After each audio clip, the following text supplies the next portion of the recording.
All right, everybody, we are back for another video live stream action. Can't wait to see you guys pop on. As you pop on, let me know where you're coming in from. If this is your first time jumping on a live All right, stream, everybody, we are back for cow, another. let me turn that off. You guys, my name is Jamil Frazier. I am a business and personal finance consulting. And today I'm wondering if you've ever been at a place to where you have seen somebody reach the level of success that you wanted, and you sat and you thought, how did they get there? So in today's video, I'm going to explain to you the 8 steps on how to become a millionaire, not only in your 30s, but your 40s and your 50s and your 60s. Little bit of a backstory. I have a friend who is amazing. She sent me a message the other day. I actually want to read the message to you and get into it. She said, "Hey, friend, I have a book that I bought called The Miracle Journey, a manifestation journal. I filled this journey. Um, and it says, who is someone that lives a life you inspire to live? What about their lifestyle, livelihood do you desire to attain?" And she says, well, my answer to that question was you. I admire you so much, friend. I have so much respect for your grind, for your drive, for your desire to keep moving forward and upward for your family. I absolutely love the respect you have gotten to a point in your life where you're financially secure, where you're comfortable and successful. So here is part two of the journey, or the journal entry, and I would love to pick your brain. What are the steps you took to get where you are? There are 5 spots entry. So I texted her back and I said, well, I wrote a whole book on what the steps are. The book is called The 12 Shifts. I have 12 chapters, but I let her know that I would condense it and I would make it easier. So I wrote out the 8 steps to basically how in 2014 I was broke. I was 33 years old. By 2018, I was worth at least $1 million. By 2020, we went over 3 million. And now in 2024, it's much crazier than that. So how do you do it? I don't know how you do it, but I can tell you how I did it. And I think the steps are interchangeable and they're really going to help you as well. So if you're a business owner, if you're a coach, if you're a consultant, if you're just someone out there, if you're a sales professional, if you're someone out there that's just wondering, how do people do that? Because I used to always wonder, I would walk down the street, I would look at these houses with these big gates, and I would say, how do these people do this, man? Like I'm struggling. At the time, just 10 years ago, my wife and I lived in a 750 square foot apartment, 2 bedrooms, 1.5 bath. I mean, the place was super small. And I would be wondering, I would look at guys that are in the position that I'm in right now, and I would wonder, how did they do it? So I got 8 steps, and I really want you to take notes. And if you jumped on any of my lives before, man, I'm a little unconventional. I love teaching. I love training. I've been teaching and training for the last 12 years. So before I get into the 8 steps, I want to tell you a story because I think as you get this story and you understand the story, I'll be able to illustrate the points a little bit better. So this is one of my favorite stories. Just sit back and relax. But this is called An African Parrot Story.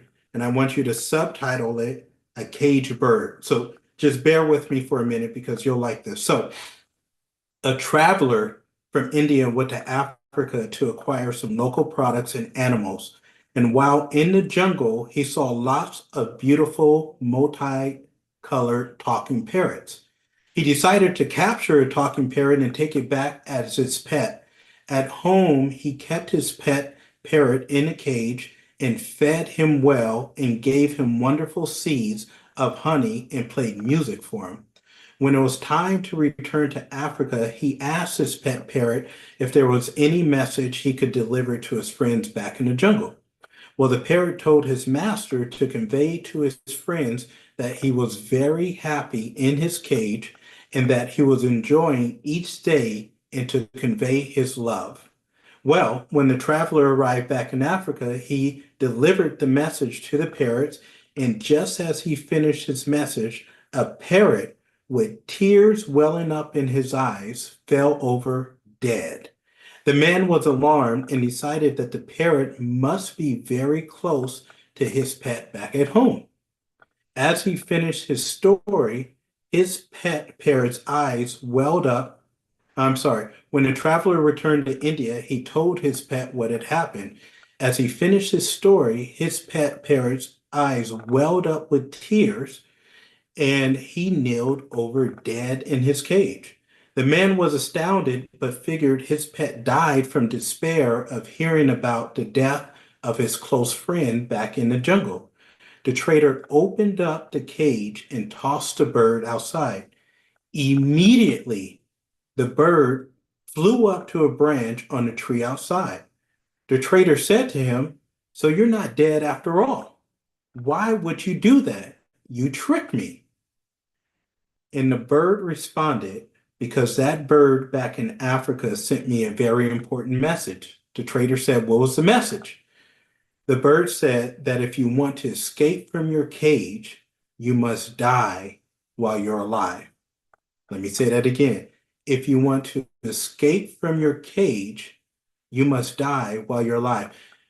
10 years ago, I was stuck in a cage. Part of the cage was I didn't know how to be as successful as I wanted to be. And one of the things that I asked my friend, it's the same thing that I'll ask you, is how do you define success? See, for me, I was broke. I was broken. My wife was about to leave me. I was on the verge of divorce. I had one child at the time. I was at a point to where my son was going to be sort of in between homes and houses, and I had to make some decisions. I was fully aware that I was in a cage, and that cage was a cage of not being successful, not having the level of success, happiness, fulfillment, tranquility, peace, financial freedom, lack of stress, upward mobility. Those were my cages, and I didn't know how to get out of them. You might be sitting here right now thinking the same thing is, how the heck do I get out of this cage? And the one thing that I had to figure out was in order to escape, in order to elevate where you are right now, then you are going to have to separate from some of the cages that you are in. So here are the 8 steps that really took me from at the age of 33, literally being broke and broken on the verge of divorce, having no savings, no investments, no time freedom, none of that stuff, to only 4 years later being worth over $1 million, and now 10 years later, so much more than that. So how do you do it? This is where you want to lean in and take a whole bunch of notes. So step number 1, I titled it Desperation That Leads to Inspiration, That Leads to a Decision, That Lead to Intense Passion, That Leads to a Burning Desire.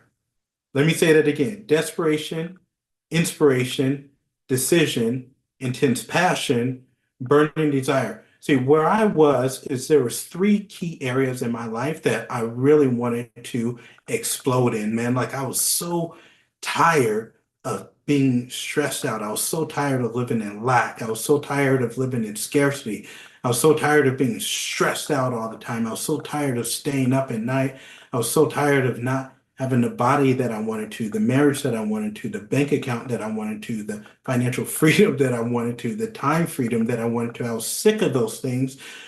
And so that led to a state of desperation. Now, over the last 10 years, I have literally coached like thousands of people. I've built an organization that has impacted over 300,000 people. That's a lot of people, right? You can fill up a whole bunch of football stadiums with 300,000 people. And the one thing that I know is in order for you to now start to separate and escape from this cage is you're going to have to get a little bit desperate.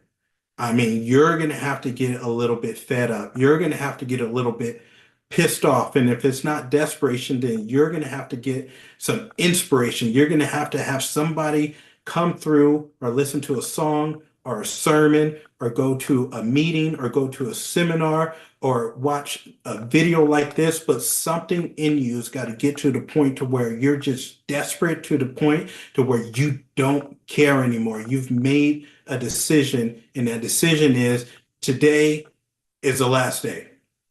Like it, I'm going somewhere, but I'm not staying here. Or you got to get inspired enough to where you're like, oh my God, if that dude Jamil could do it, I can freaking do. I can do it too. Or if Johnny could do it, I can do it too. Or if Sarah can do it, I see what Sarah's doing online. I see what Sarah's doing with her business. I see what Sarah's doing with her life. Like if she can do it, I can freaking do it too. And like once you get desperate or you get inspired enough, now it just comes to a decision that this is going to be it. Like this is it. Like this, Have you ever been around have you ever been around a friend or a woman or something like that that was in a relationship with a broke down dude and like she always complained about that dude and it was just one day. It was just one day, like there's that song that says when a woman's fed up, but there was just that one day where you wake up and you're like, hey, nah, bro. Like, uh, no, no, no, no, no, no. That's how it was the day September 7th, 2012.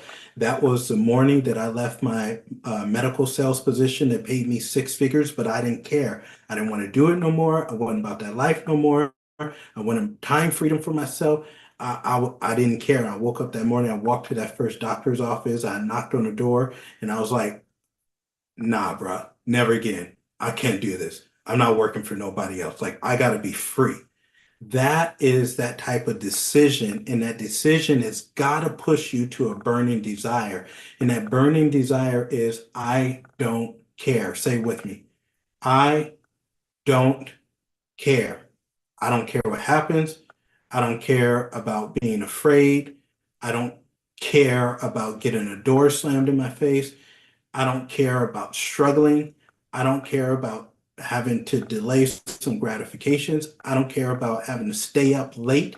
I don't care that my friends may not understand. Like that burning desire comes from a place that I don't care. Like this is it. When I was 33 and I was broke and I was struggling and I just come out of a 2 year depression and I wanted to be successful, I could taste it. I salivated over it. My mouth was a little bit chapped sometimes, but I didn't care because I wanted it and it was a burning desire.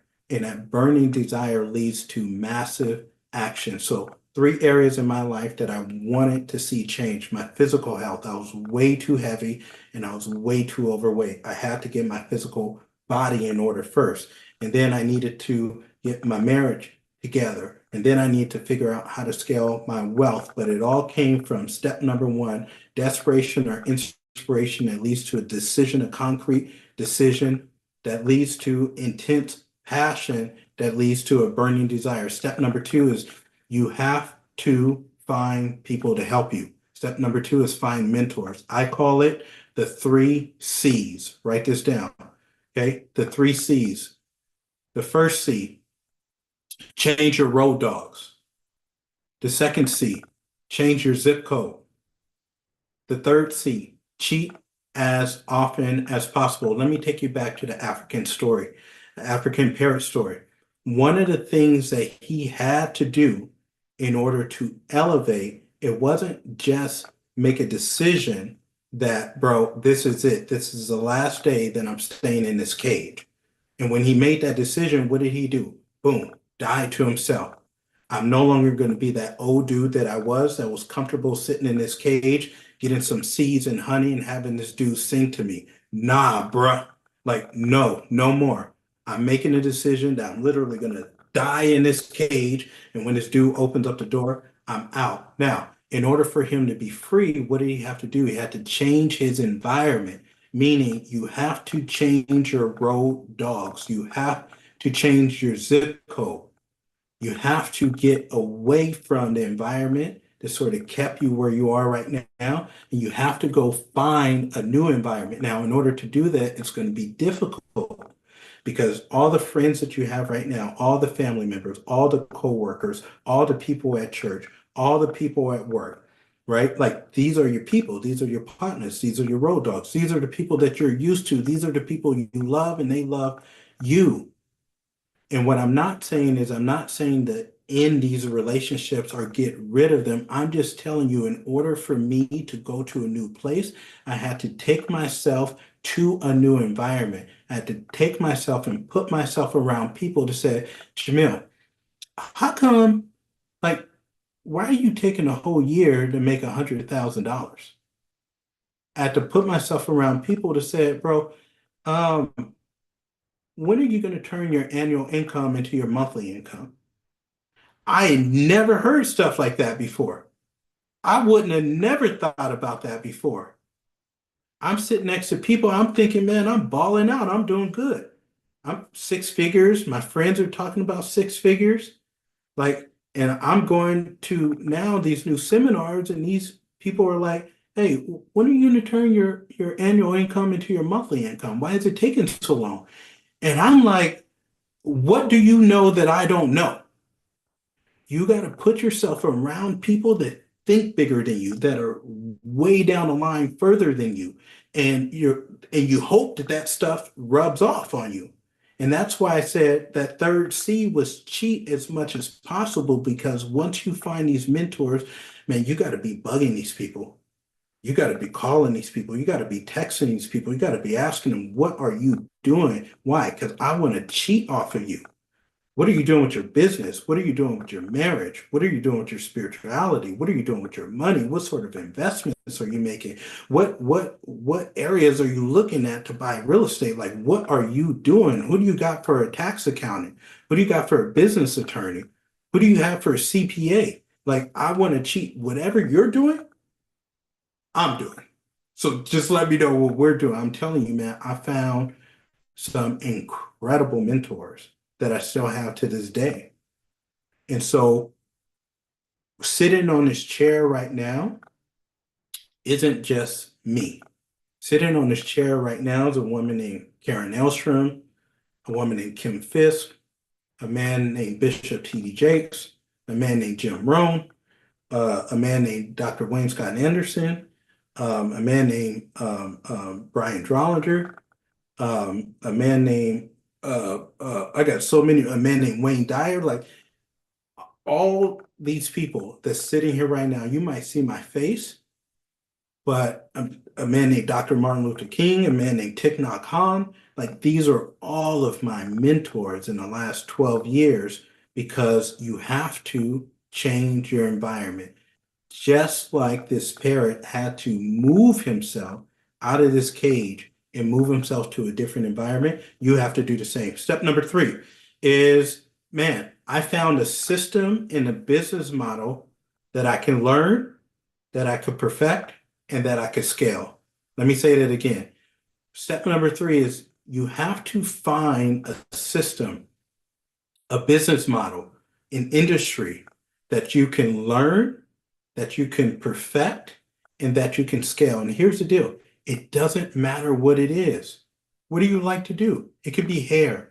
It could be doing nails. It could be painting. It could be construction. It could be being a plumber. It could be being an attorney. It could be a business consultant. It could be a tax advisor. It doesn't matter. What does matter is you have to be able to perfect it. You have to be able to scale it. Now, some of you guys right now are like, well, Jamil, I have a job. Like, what do you mean? I can't scale this job. You're right. So it's going to be a little bit harder for you. But is it possible to move up the ladder in that? And is it possible to find something that can be your own in the industry that you love, that you can perfect and become in the top 5%, and that you can scale? Once you do that, then you are going to blow up so fast. Here's the deal. I had to work like crazy to build the skills, the mindset that was necessary to become the best in that thing. You're going to have to do that too. If you do hair, become the top 5% of people that do hair. If you have, I'm working with one of my students right now. He has a construction company. They mostly focus on painting. So become the top 5% of the construction company that focuses on painting. If you're a business consultant, become the top 5% in business consulting. If you are an estate planning lawyer, become the top 5%. Stay in your lane, but find something that you can build, that you can perfect, and that you can scale. And it doesn't matter what it is, but make sure that that industry is something that you can grow. Step number 4, I learned how to think. This might be the most important step of all the steps. Please write this down. I learned how to think. The problem isn't the thing. The problem is how you're thinking about the thing. Success is never the problem. The problem is your mindset and how you're thinking about success. Building wealth, I promise you, is not the problem. The problem is how you're thinking about and what your mindset is about building wealth. Me getting to a place to where I was able to create, invest in, lean into having a more productive, valuable relationship and marriage with my wife when we're on the verge of divorce, that wasn't the problem. The problem was the way that I thought about all of those things. And so I had to get to a place, and you're going to have to get to a place to where you learn how to control this. Point to this right here. This is the beginning and the end of all success. So there's something that I do. I go speak at a lot of schools. I go teach and train and consult a lot. And it doesn't matter the age. I can be consulting or speaking on a stage in front of 1,000 adults. And I can be speaking at an assembly in front of hundreds of kids. And I always do this one illustration in this exercise. I'll take $5, $20, $50 bill, $100 bill, doesn't matter. And I'll hold it out like this, and I'll say, who wants $20 or who wants $50 or who wants $100? And what do you think everybody does? Whether they're a kid or whether they're an adult, what do you think they do? What would you do? What I'm telling you is pretty much all of them say, me. Mr. Frazier, me. Me. And then I'll turn to my assistant, who's usually here over my right, and I'll say, hey, I don't think that they want this. And so I'll hold it up again and I'll say, hey, who wants $50, $100? And everybody's still sitting there and they say, me. And so I go, bro, I really feel like this is crazy. Nobody wants this money. And I'll say, I'm gonna give you guys one more time. One more. Who wants this $100? And me. And finally, somebody will just walk up and grab the $100. They never do it the first time or the second time. And honestly, if I'm being for real, rarely do they do it the third time. Then the question is, why don't they? Why don't they? Why wouldn't you? Why would you just sit in your chair and say, me? The reason is because you were conditioned to, and you were indoctrinated to. From the time you got into school, they started conditioning you and indoctrinating you on how to do things. And one of the things was, if you wanted something, to sit in your chair and to do what? Raise your hand. But if I'm at a real estate conference and I'm speaking on stage and it's all adults in there, why would adults still sit in the chair raising their hand when somebody wants to give them $100? Because they're still operating from the fourth grade brain that was conditioned and indoctrinated 30 years ago. Isn't that amazing? Let me ask you a question. When you eat a piece of pie, right? Thanksgiving is coming up. We're going to have some pie, right? You cut the pie, it's a triangular shape. I guarantee you eat that pie from the tip of the pie towards the back of the pie, right? Don't you? Question is, why? Why do you do it? And the answer is, you were trained to do it. You don't stop and think about these things. All day long, we do things and we think things not because they're our thoughts, but because we were trained to do that. And one of the things that I realized about success was I had all of these concepts and limiting belief systems. I had all of these weird ways of thinking and of doing things, but they weren't weird at the time. They were just what I did, right? Like I didn't think about them. If I was nervous to do something or I thought a certain way about something, I didn't stop and think about it. I just did it. It was like it was the thing to do. And so I had to learn how to think. So there's some concepts that's out there that I want you to look up. Okay. One of the first things that I had to learn was something called E plus R equals O. And I write about this in, I think, shift number 1 in my book, The 12 Shifts. But E plus R equals O is we all have events that happen in our lives. The events we can't do anything about. Okay. But from those events, we have the R, which is our response to the events. And solely based off of our response to the thing, to the event, is how we get the outcomes that we really, really, really want. The problem is we usually have an event, we have a response that doesn't serve us, and then we have outcomes that don't serve us. And this is what was happening in my life, in my job, in my money, and in my health. E plus R equals O. I had to learn how to operate in something they call metacognition. And metacognition is when you start to think about the things that you think about.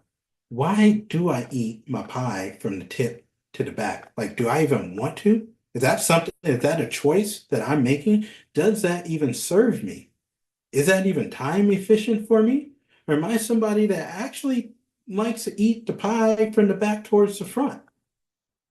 Right? Like, why am I sitting here in this chair? This dude wants to give me $100. Why am I sitting here saying me, me, me, me, me, instead of just getting up and going to get the dollar? Is me sitting here, is that thought serving me? Well, why am I sitting here? Well, I'm sitting here because I don't want to step out of line. I don't want to step out of order. I don't want for people to look at me. I don't want to be embarrassed by, oh, that's the guy that's walking up there. I don't want people to feel a certain way. I don't want people to think a certain way. I don't want the guy who I don't think that the guy is actually going to give me the $100. What if I get up there and he says, "Psych, I was just kidding. Now I feel stupid." This is all that's going on. All that's going on. And this is why it keeps people, whether they're adults or kids, in the chair. And it keeps us in the chair of life as well. So I had to start to learn how to think and how to condition myself, how to see the glass half full instead of the glass half empty. I had to learn concepts like living above the line instead of below the line. I had to learn how to get out of what we call the drama triangle. Okay. I had to learn how to do these things. And you might be asking yourself, well, why is thinking important? Thinking is important because the number one thing that stops us isn't the opportunities, isn't building wealth. It isn't even ignorance, it's fear.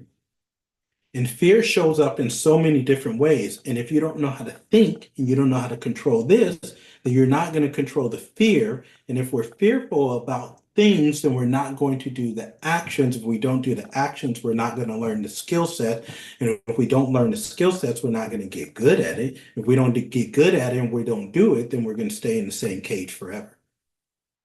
And so we have to learn how to think. We have to learn how to think. Step number 5 is I had to learn how to manage my money. And one thing that I didn't know, and you probably don't know, is that making money, managing money, and building wealth are all completely different skill sets. I had no idea. Let me say this again. Making money, managing money, and building wealth are 3 different skill sets.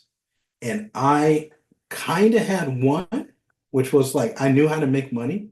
I knew how to trade my time for labor, and I knew how to bring some sort of value to the marketplace. That's how you make money, right? Is you got to figure out, okay, how do I like add value? How do I trade my time for labor? And how do I solve somebody else's problem, whether it's my boss or whether it's my client or my customer. But how do I help solve these problems? That's how you make money. You want to make more money, then you find a way to become a lot more valuable. You find your way to scale, and you find your way a way to duplicate yourself, but it's the same sort of thing. So I kind of knew how to make money. I sucked at managing money, had no idea how to manage money, and I had no idea how to build wealth.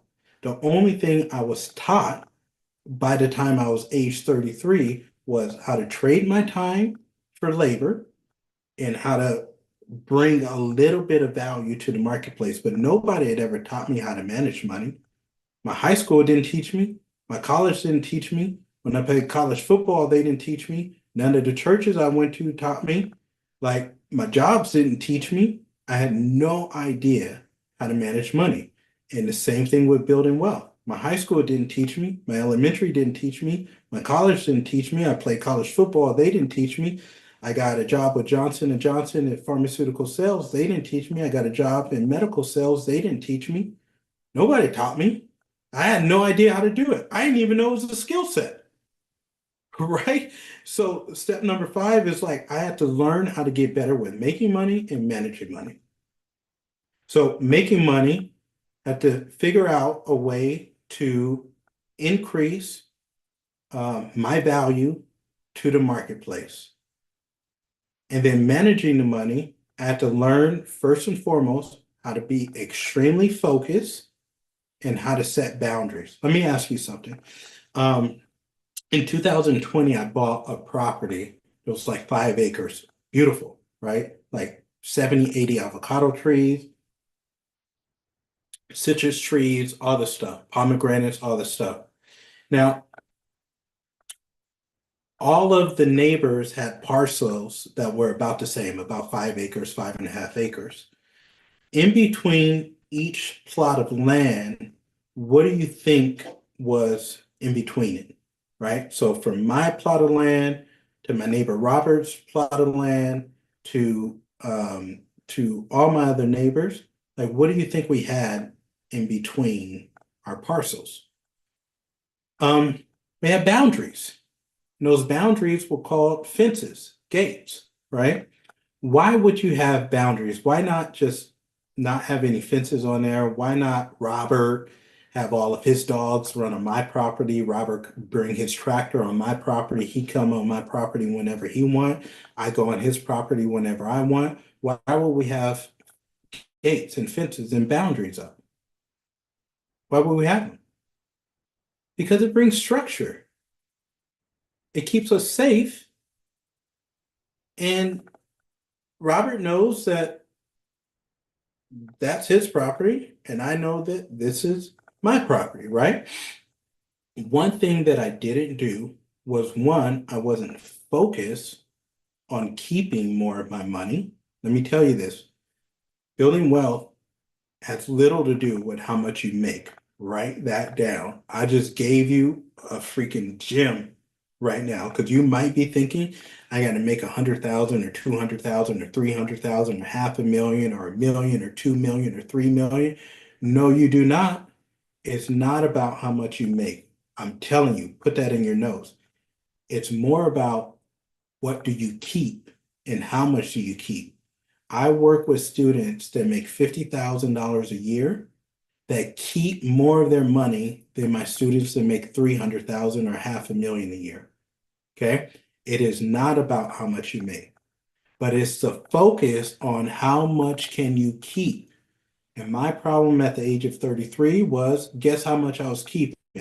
If you said none, you're correct. In fact, if you said negative, you were even more correct because it wasn't even that I wasn't keeping what I had. It was that I was using all these credit cards and consumer debt and these loans and all these dumb things to where I was actually in the negative. So one is focus.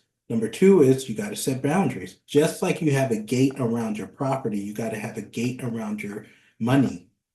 And you have to start letting yourself know what is going to keep you safe in terms of your spending. And I didn't have those skill sets. So you got to get good when learning how to make more. You got to get good with the skill sets of learning how to manage what you have so that you can keep more. Does this make sense? Number six, learn how to invest money. You do not build wealth by making money or saving money.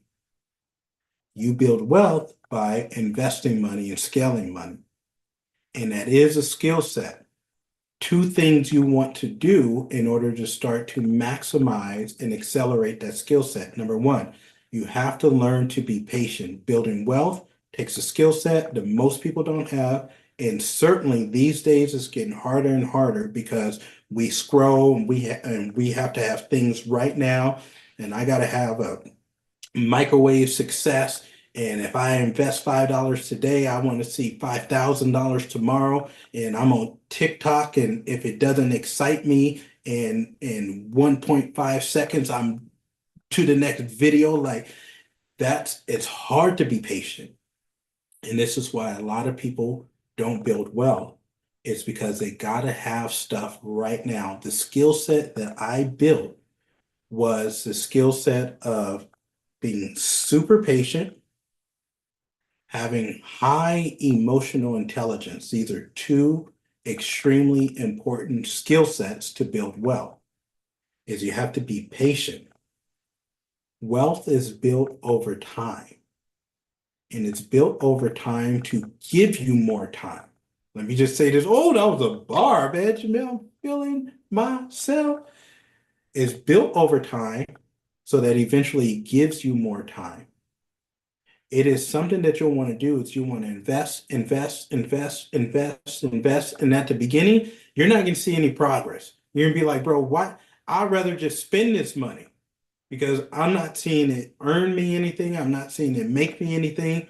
Why am I doing this? Like, I look like I lost a little bit. Like, this is frightening, which leads me to skill set number two, which is high emotional intelligence.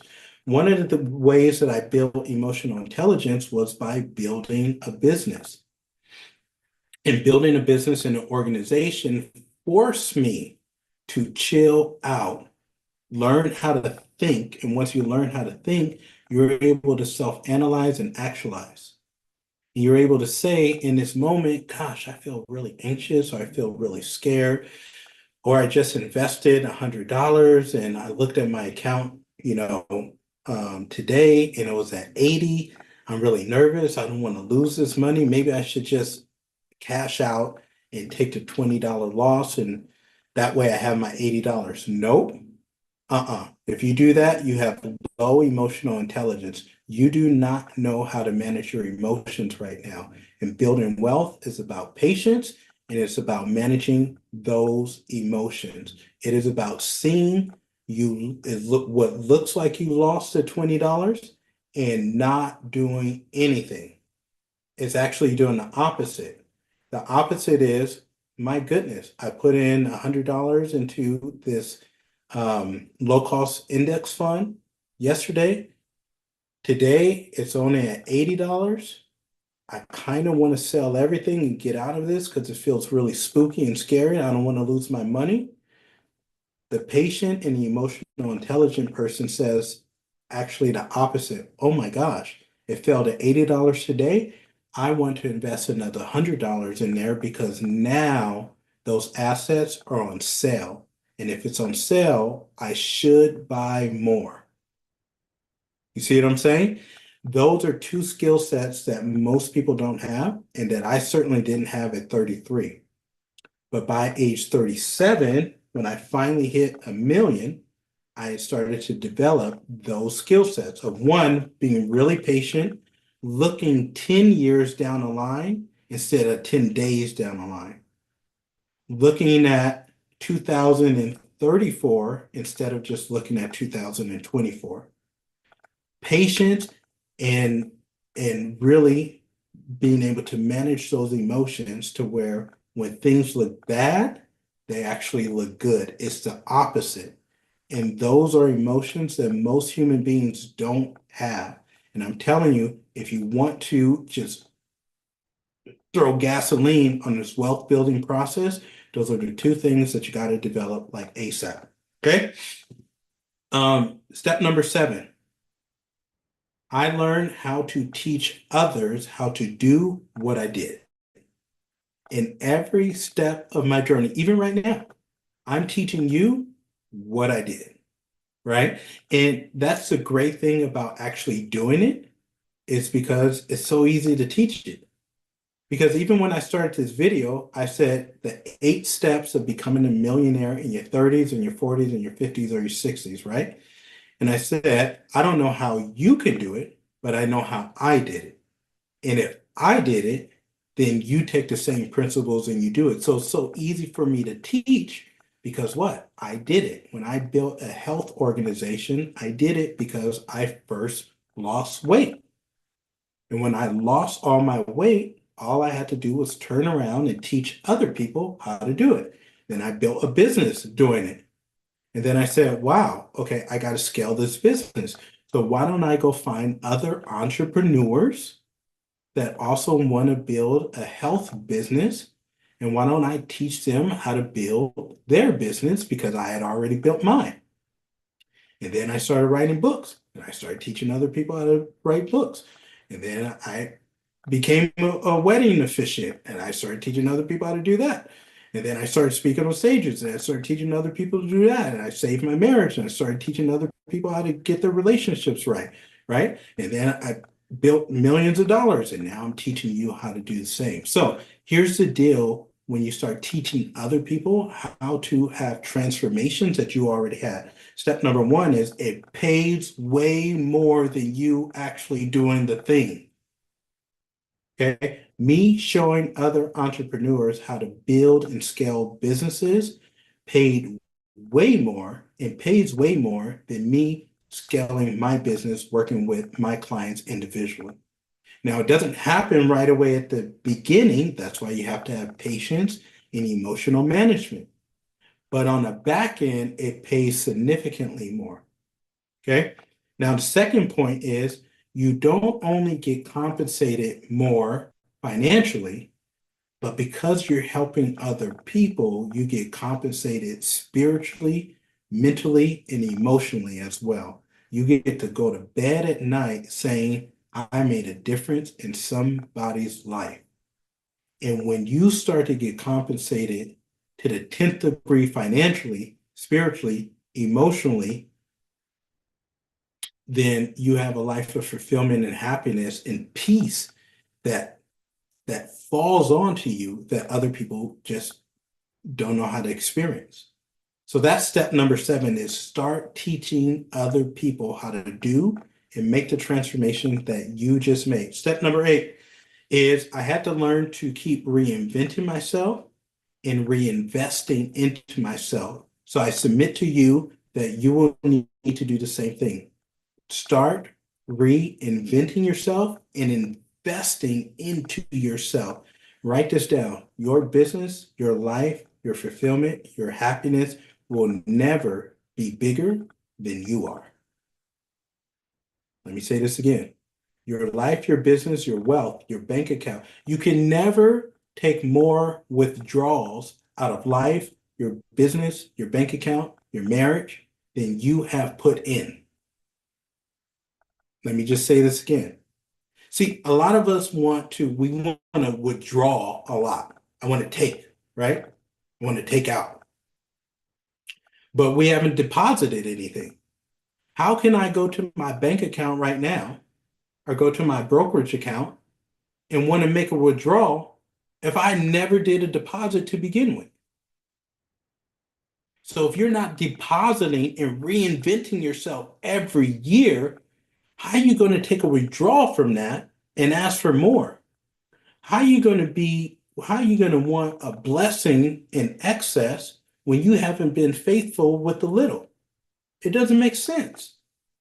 So one thing that I started to do was like, bro, how can you start to reinvent yourself every year? How can you learn new skills? How can you add a little bit to your repertoire? Like, how can you get a little bit more sexier in the marketplace so that you can bring more value?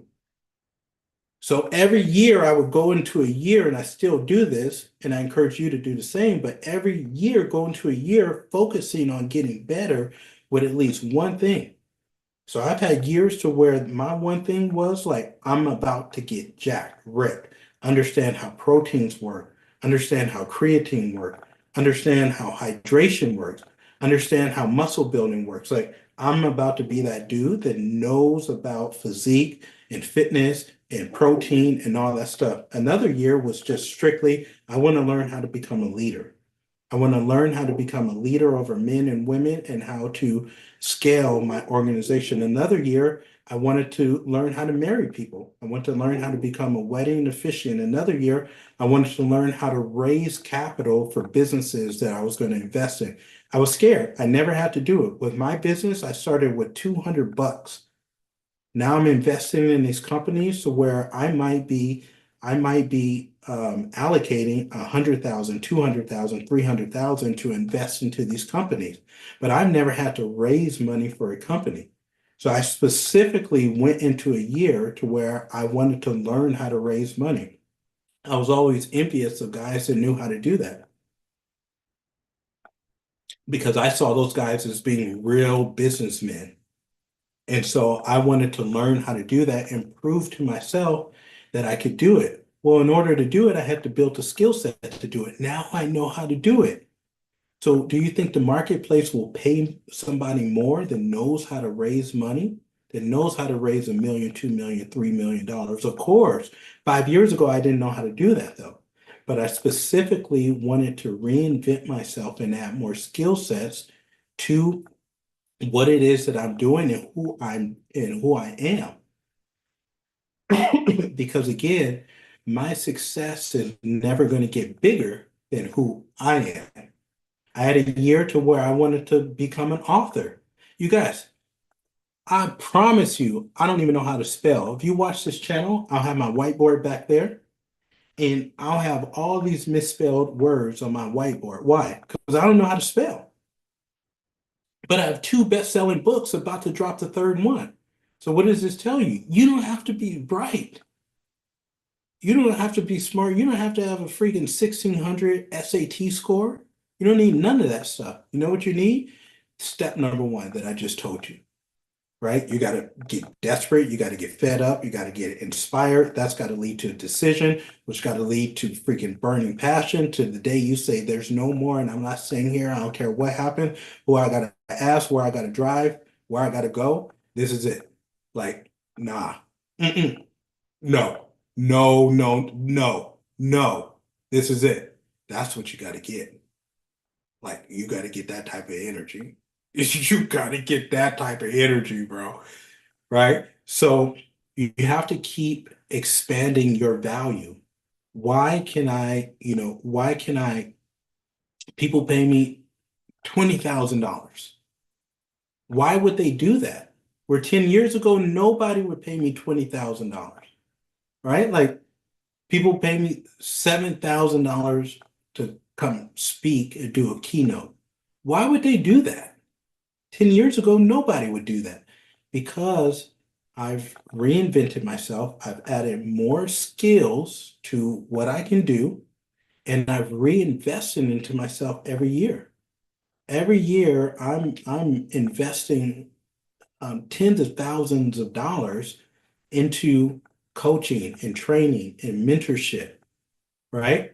Like even look at my setup right here. This whole setup, you can't see all the cameras and the lights and the lights and the freaking stuff and this camera here and this here. You know what I learned how to do this year?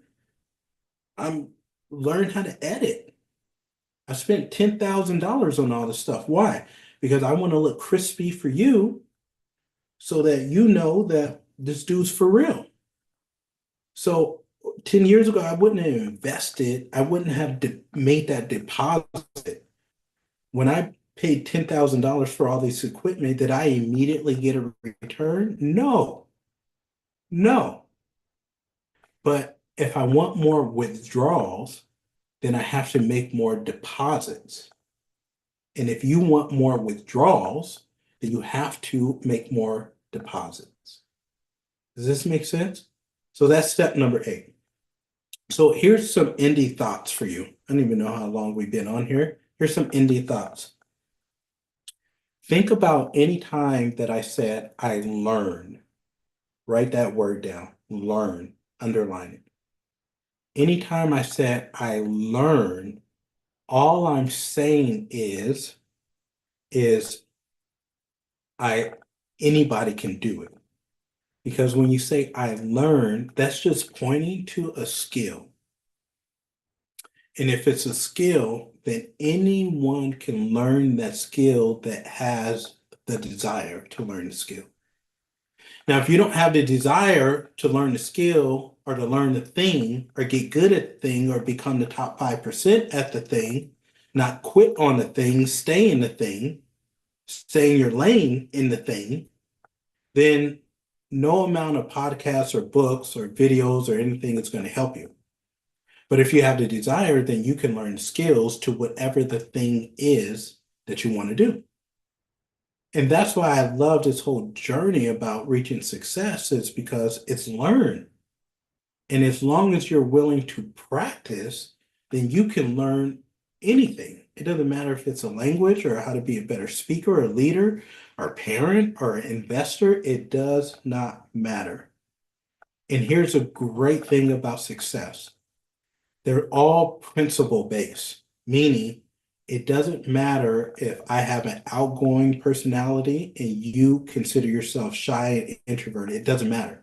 Success is principle based. So if I can do it based off of using principles, guess what you can do from using these principles? When I was 33, I was broke. By the time I was 37, I was a millionaire. By the time I was 39, I was worth over 3 million. Now I'm 43, and it's a lot more than that. These are the 8 steps of how to be successful. Remember, if you want to escape from your cage, then you must die. You must be born again. You must be born, refreshed, renewed.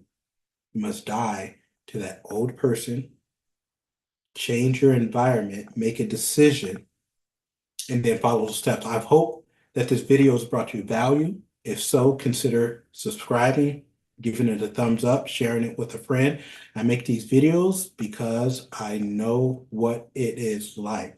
I also make these videos to hopefully inspire you through my story, and that if a knucklehead like me can do it, then you certainly can too. I encourage you to follow me over on Instagram at The Real Jamil Frazier, and I'll see you on the next one. Take care.